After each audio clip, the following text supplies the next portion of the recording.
Milí priatelia, vítajte pri pravidelnom zamyslení nad evanjeliom najbližšej nedele v rámci programu Dýchaj slovo. Dnešné evanjelium nás pozýva Marek v dnešnom evanjeliu v 1. kapitole 29. až 39. verši, aby sme spolu s Ježišom zo synagógy, v ktorej Ježiš učí, vstúpili do Šimonovho a Ondrejovho domu. Ježiš uzdravuje Petrovú, Šimonovú testinu a robí zázraky, potom teda prichádzajú z celého okolia ľudia a večer, už neskoro vlastne potom sa odoberie na pusté miesto, kde chce byť sám so svojím otcom, kde sa modlí. Tak započúvajme sa do tohto Božieho slova a neskôr vám ponúknem zo pár myšlienok k zamysleniu, k meditácii. Len čo vyšli zo synagógy, vošiel s Jakubom a Jánom do Šimonovho a Ondrejovho domu. Šimonova testina ležala v horúčke. Hneď mu povedali o nej. Pristúpil k nej, chytil ju za ruku a zdvihol. Horúčka ju opustila a ona ich obsluhovala. Keď sa zvečerilo po západe slnka, prinášali k nemu všetkých chorých a posadnutých zlými duchmi. A celé mesto sa zhromaždilo pri dverách. I uzdravil mnohých, ktorých trápili rozličné neduhy, a vyhnal mnoho zlých duchov a nedovolil im hovoriť, lebo ho poznali. Včas ráno hneď na úsvite vstal a vyšiel von. Utiahol sa na pusté miesto a tam sa modlil. Šimon a tí, čo boli s ním, pobrali sa za ním. Keď ho našli, povedali mu, všetci ťa hľadajú. On im odvetil, poďme inde do susedných dedín, aby som aj tam kázal, veď na to som prišiel. A chodil po celej Galilei, kázal v ich synagógach a vyháňal zlých duchov. Počuli sme Božie slovo. Milí priatelia, pozývam vás teda k takému zamysleniu, k tomuto dnešnému evanjeliu. A ja by som nazval to evanjelium, to zamyslenie celkovo, Ježiš u mňa, u nás doma. Možno v prvom bode predstavme si Ježiša, ktorý uzdravuje blízkych, uzdravuje mňa. Môžeme si predstaviť, čo všetko prináša Ježiš do môjho života. Do života mojej rodiny, možno do života mojej komunity. A čo prináša do môjho osobného života. Ježišova prítomnosť. Čo všetko vlastne ja robím pre Ježiša.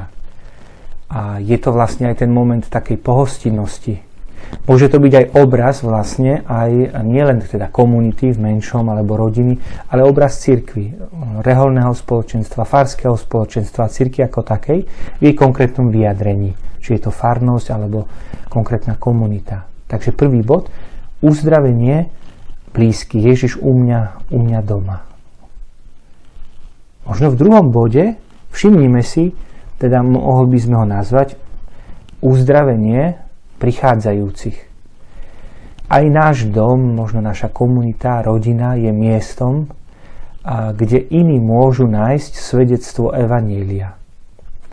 A to svedectvo neznamená, že všetko nám ide bez problémov, že je to ľahké, ale že všetky rozmery, aj tie modlitby, napríklad modlitby vďaky, prosby, chvály, odprosenia, že sú prítomné.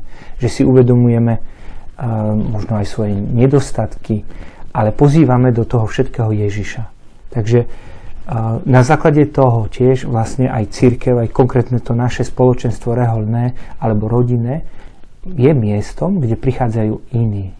To znamená, my nie sme ako v tom prvom bode, že len tí, ktorí ktorí prijímajú Ježiša, ale vlastne aj tí, ktorí vďaka tomu, že ho prijali, vlastne vytvárajú priestor, aby aj iní mohli prísť a ho stretnúť. Tretí bod by som nazval tak trošku tak taliansky, ako sa to používa, chiesa in uscita, teda cirkev, ktorá vychádza von. Všimnime si v tom bode, v tom evanjeliu, že Ježiš po celom tom náročnom dni vlastne má potrebu výjsť von z toho domu. A dokonca neostáva v tom meste, v Kafarnaume, ale ide von. Poďme odtiaľto. Ježiš si je vedomý, že je poslaný kázať aj inde. Hlásať evanjelium, radosnú zvesť, prinášať uzdravenia aj inde. Tak tento bod nám môže tiež byť takým impulzom preto, že na jednej strane môžeme sa cítiť dobre doma vytvárať podmienky, ale je tu pozvanie vlastne prichádzať k tým, ktorí neprichádzajú k nám. To znamená mať ten krok vpred. To znamená byť neustále na pulze, počúvať Otcovú vôľu. Takže tento bod nás vedie vlastne k takému takej možno širšej apoštolskej angažovanosti, možno uvedomení si toho, že potrebujem vychádzať, že nesmiem sa uspokojiť len s tým, kde som, ale potrebujem teda vychádzať. Milí priatelia, prajem vám požehnanú meditáciu a možno na záver celej tej meditácie je tu také pozvanie spojiť to, čo ma osloví v tom Božom slove, v mojom uvažovaní, dať to do takej osobnej modlitby teda s Ježišom, poprosiť ho, možno poprosiť o silu, o svetlo. Prajem vám požehnanú meditáciu a peknú nedeľu.